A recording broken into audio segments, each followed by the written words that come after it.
السلام عليكم ورحمة الله وبركاته. تعالوا النهاردة نعملوا حبات رقاق ناشف مغفلقات. يعني بصي، بطريقة فظيعة بدون مكونات، شوية دقيق وشوية مية وتعليلي. هنعملوا حبات رقاق ما حصلتش. لو أنسي معاكي حجم حجم عائلي، يعني احنا هنعملوا الفطيرة بطريقة حجم عائلي، واحنا هناكلوها بطريقة غير الطريقة اللي انتوا هتاكلوها بيها. يعني احنا في الصعيد لينا طريقة معينة في أكل الرقاق الناشف أو الفطير. إحنا عامةً نقول عليه فطير، مش هنقول عليه رقاق. رقاق ده بتاعكم، إحنا اسمه فطير.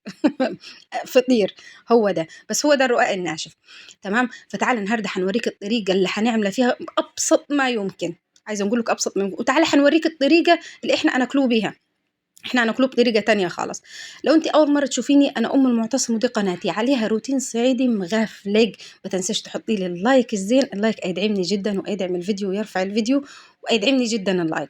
حطي لي كومنت ادعي لي فيه ولك بالمثل يا رب، وطبعًا تشتركي في القناة وتنوريني. بُصّي، حنجيبوا الأول شوية دقيق، أي دقيق عندك، هو الراجل مش هيعترض. يعني الرقاق ده مش هيعترض. جيبي أي دقيق عندك المتاح، وجيبي شوية ملح وشوية مَيّة واعجني. بس، هو بس والله ما في حاجة تانية، هو ده كل الموضوع. شوية ملح، شوية مَيّة، وشوية دقيق واعجني. أهم حاجة في المعجنات إن أنتِ تعجنيها كويس، يعني تخدميها في العجن، تدّيها وقتها، تخلّيها تتعجن كويس. عايزة نقول لكم إن إحنا الفطير ده عندينا أكلة المناسبات، أو أكلة الملوك، أو أكلة الاحتفالات. يعني عارفة مش أكلة عادية. إحنا وصلت عندنا لدرجة إن عندنا إحنا لو حد ميت، حد ليه حد قريبة ميت قريب، أو في واجب عند جيرانكم أو عند حتة حواليكم، ما ينفعش تعملي الأكلة دي. والله إن الأكلة دي لو حد متوفي عندكم ما تنفعش تعمليها خالص نهائي، لأن الأكلة دي عندنا أكلة الاحتفالات وأكلة المناسبات، أكلة الفرح. يعني لما الناس تكون فرحانة تاكلها. هنوريها لكم دلوقتي، وهنوريك طريقتنا في أكلها وأناكلوها إزاي. المهم، أنا رحت بعد ما عجنت العجين وظبطته وتمام وخليتها طوري كده وحلو ومتملك، يعني دي عرق كده حلو. طلعت فوق الدور التاني عند الفرن عشان نبدأ. جبت النية بتاعتي، الطبلية بتاعتي والنشابة، واديتهن غسلة محترمة ونشفتهن عشان نبدأ بيهن. مش هنعرف ننشب إلا على الطبلية. يعني جربت قبل ما نجيب الطبلية إن أنا ننشب على الصينية، أي نعم كان الموضوع يمشي، ولكن كان العجين يسيح والفطيرة تسيح مني كده. ولكن لما بصراحة خليت راجلي عمل لي الطبلية دي مخصوص للفطير، يعني عشان نفطر عليها. دي الفرن، فاكرين العيش اللي عجبكم الرغفان؟ هياتي كنت خابزة فيها والردة قاعدة في الفرن، فنفضتها كويس ونضفتها، وجبت لها شوية مية وغسلتها وتمام. الرف اللي أنا هنشتغل عليه، ولعت الفرن فوق وتحت وإيه، وبسم الله بدأت إن نجيب العجين نقطع. يعني بصوا، تبقى كد البرتقانة الكبيرة. أما لو حد مبتدئ، يعني أنا مش خبرة، ولكن أنا إلى حد ما متمرسة، يعني نعرف نفطر يعني ننشب، أو يعني نشتغل بالنشابة.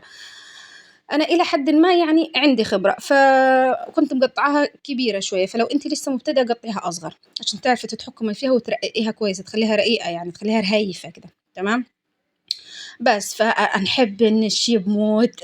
والله العظيم نحب إن أنا ننشب، ولذلك أنا اتعلمت. يعني النشب ده أو الفطير ده عايز خبرة أو عايز ممارسة، مش عايز خبرة، هو عايز ممارسة. إن أنت كل مرة النهاردة هتلاقي نفسك المرة دي غلطتي في كذا، فجيت المرة الجاية لما تعمليه تاني هتلاقي نفسك تفاديت الغلطة اللي عملتيها المرة اللي فاتت، وهكذا. النشب ده بالذات عايز يتعلم. بصوا، احنا هنعمله الحجم عائلي بصراحة. ما حدش يتريق علينا، ما حدش يتريق علينا لو سمعتوا. احنا هنعمله الحجم الكبير بتاع الفطيرة. لازم الفطيرة تبقى مالية مركزها كده وحلوة، وحجم ما شاء الله. يعني الفطيرة ممكن تأكلها نفرين مثلا وتشبعهم ما شاء الله. فإحنا عندنا نعملوها حجم عائلي بصراحة، غير الصغنون ده. لا مش تبعنا، مش إحنا يعني. إحنا نعملوها ما شاء الله حجم كبير. وأهم حاجة ترهف فيها كويس عشان ما تبقاش معجنة وتروح لما تنشف كده تعصعص وتنشف كده تحجر. لا، أهم حاجة ترققيها كويس أو ترهفيها كويس أول ما تشتغل. وده طبعا يعتمد على الخبرة. الخبرة دي تحتاج إلى ممارسة مش أكتر. يعني إن أنت لو عملتيه مرة واتنين، هتلاقي التالتة طلعت معاكي أفضل ما يمكن. كل مرة هتلاقي النتيجة أفضل من ما كانت. أنا عشان بيت لنفسي وقاعدة بعيد، فعندي فرصة إني أنا نخرب وندس. ما حدش هيقول لي إيه عملتي. اتعلمت، يعني علمت نفسي بنفسي إني أنا كنت نحاول أنا، لأني بقيت نحب النشب ده عموما يعني. ويقول لك إيه، قال البت الفالحة أو الست الشاطرة هتخلي الفطيرة بتاعتها مدورة. أنا لا يعنيني الموضوع ده مش هيفرق معايا أنا. أنا ما يفرقش معايا مدور ولا مربع ولا مثلث، هتلاقي الفطيرة هني طالعة لها قرون من كل ناحية مقرنة، مش مشكلة، أهم حاجة رهيفة وأهم حاجة مستوية في الفرن، وأهم حاجة أصلا إحنا كده كده في الآخر أنفتوه، إحنا أنفتوه أصلا، يعني إحنا مش هناكلوها، مش هناكلوها دايرة ندخلوها في بقنا، لا إحنا أنفتوه في الآخر، أنكسروه نعملوه. المهم الفطيرة في الفرن مش هتاخد وقت خالص نهائي، يعني دقيقة، ممكن دقيقة اللي هي 60 ثانية بالضبط، مش هتاخد أكتر من كده. يعني مسافة ما نفردها نروح نحطها في الفرن ونتلافى العجينة اللي وراها ونبدأ نشتغل فيها، أول ما نبدأ نشتغل فيها كده تكون التانية استوت ونبدأ نسحبها على طول.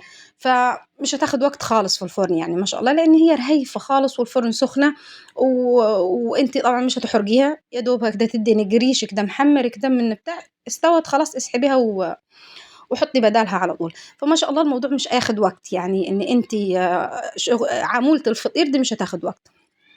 عمولة الفطير دي عندنا يعني من النادر ان تلاقي وحدة شغالة نفسها تعمل فطير، لازم يبقوا اتنين فما اكثر، اتنين تلاتة جماعة يتجمعوا مع بعض، لان الناس في الاحتفالات وفي المناسبات فهتعمل كمية، هتعمل كتير ما شاء الله. هو الدقيق يجيب كتير، وهو اصلا يعني يجيب كمية يرمي كتير يعني. فتلاقي الستات كتير، يعني وحدة تلاقيها تكسر، يعني تكسر يعني تعمل الفطيرة أصغر فتاخدها وحدة تاني تعملها أكبر وتدخلها الفرن. ممكن تبقى وحدة قاعدة لهن على الفرن، ممكن تبقى وحدة قاعدة تقطع العجين من العجانية وتحط لهم في الدقيق، تجهز لهم كور كور عشان يشتغلوا. فتلاقي كذا وحدة شغالة في الفطير ده بتاع الفطير أو بتاع الرقاق ده. لكن أنا عادي يعني أنا ما عملتش كمية كتيرة، يعني ده يعتبر مش كمية كتيرة، يعني دول ما شاء الله تبارك الله ممكن اللهم بارك ممكن 12 فطيرة. خلوا بالكم أنا أمي كانت مدياني أصلا أمي مدياني فطير ومفتوت وجاهز وما شاء الله يعني كفانا وفاض، ولكن ده أنا عملته لحماتي، لأني حماتي نفسها فيه وعايزاه والدنيا عيد طبعا. هو ده وقته وهو ده وقت أكله، فهي ما عندهاش القدرة، يعني ربنا يشفيها ويعافيها يا رب، ما عندهاش القدرة إن هي تعمل. فرحت أنا عملت لها حباية وبعتهم ليها والله، وفرحت ودعت لي وإن شاء الله إن شاء الله يا رب يجعل دعوتها من نصيبي. ده البصل، أنا قاعدة هنا جنب البصل، فحناخد البصل حنروح نشتغلوا بقى نعملوا الأكلة. لازم إيه قبل ما نبدأ، اللي متابعني عرفني، لازم ننظف حوضي خالص قبل ما نبدأ، لازم نشوفها نظيف. أدي هنا شغلت حلة الضغط بتاعتي وولعت على اللحمة بتاعتي وإيه، وحنبدأ نجهز الأكلة اللي هناكله بها الرقاق الناشف ده أو الفطير، إحنا هنقول عليه الفطير. تمام، هنبدأ هنا نجهز. أنا قلت لكم إن أنا أكله بطريقة مختلفة، أو إحنا عموما يعني عندنا في القرى بتاعتنا هناكله بطريقة مختلفة تماما عن الناس أتاكله بيه. الناس هتحط لحمة مفرومة وتقطع حتت وتحطها في صواني، لا لا لا لا لا، مش إحنا مش إحنا اللحمة هوبر، لحمة لازم تبقى إيه، لازم تمسكي النايب كده في إيدك، لازم تمسكي النايب كده عشان تحسي إن أنت كلتي أو إن أنت طبختي. أما موضوع اللحمة المفرومة ده لا يعنينا، يعني مش هيفرق معنا. المهم هنعملوها ازاي بقى الأكلة اللي أنا أكله بها رقاق الناشف. اوعى كوني ما حطيتيش لايك، حطي لايك واشتركي في القناة. المهم هنجيب كمية بصل كتيرة كتيرة، 2 كيلو 3 كيلو، كل ما تكتري كل الموضوع يكون أكتر. يعني هنا أنا جايبة حباية، يعني يمكن دول فيهم كيلو ونص مثلا بصل، بس جيت في الآخر حسيت قليل كده، دي رحت جبت بصل تاني ورحت إيه، كبرت الكمية يعني كترت الكمية. ولازم بسمنة بلدي، ما ينفعش يتعمل إلا بسمنة بلدي تشن كده، لازم ريحته، الله ريحته تبقى مختلفة كده خالص تماما، مختلفة عن أي بصلة هتشوحيها أو أي بصلة هتعمليها، ده تعمليه بسمنة بلدي صافي. تمام. فأنا جيت هنا قطعت كمية محترمة ما شاء الله، يمكن حوالي 2 كيلو 2 كيلو ونص يعني، مع إني إحنا مش كتار، يعني إحنا مش هنعملوا كمية، يعني أنا كبيتي أنا أسرة صغيرة أسرة صغيرة سعيدة إن شاء الله يعني. فإحنا مش هنعملوا كمية، فممكن لو ناس أكتر ما شاء الله ممكن توصل إن هي تعمل 5 كيلو بصل مثلا أو أكتر، هو معتمد على البصل، هي الأكلة دي أصلا معتمدة على البصل أو عبارة عن بصل بس. فأنا جيت مسكت البصل كله قطعته مكعبات صغيرة كبيرة مش هتفرق، كده كده إحنا ندوبوه في الحلة، وأن ويعني أنا قعدوا نسووا فيه نقلبوا فيه لغاية ما يدوب تحسيه قطري خالص ونزل ميته كده وداب خالص. المهم فأنا جيت قطعتهم كلهن هتلاقيني أنقطع في صينية ومسيبة الحلة دي هناخدها نروح إيه، نروح نجهز فيها السمنة، لأن السمنة أنا عندي زبدة مش سلياها أو سمنة مش مسلية أو مش متسيحة، أنا أنحبها كده، أنحبها نحطها في الفريزر زبدة ونطلع منها على حسب الحاجة، مش أنحب إن هي تتسلي وتقعد مش عارفة، أنحس إن هي فقدت ريحتها كده وقوامها، لكن أنحطها في الفريزر بالمنظر ده، على قد احتياجي أنطلع منها، فاهمة. بس فأنا رحت جيت خدت الحلة اللي أنا حنسوي فيها، الحلة دي اتحرقت حتشوفوا دلقيتي اتحرقت مني على البوتاجاز.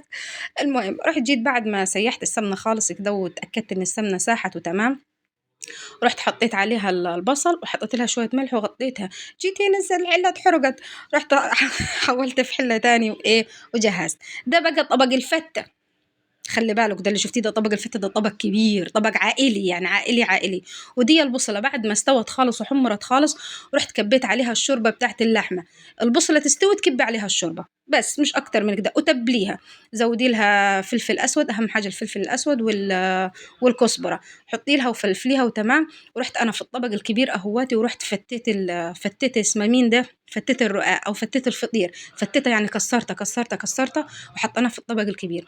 وبدأنا نسقوه بالإيه بقى بالشوربة. يا بت على الريحة، على الريحة، شم الريحة أنا دلقيتي شم الريحة. تبدأ اللي هو البصل بعد ما استوى ورحتي حطيتيه للبتاع ده، تروحي إيه عاد وتحطي على البصلة الشوربة وتديها غلوتين، وتحطي لها توابلها وتظبطي ملحها وتبدأي تسقي.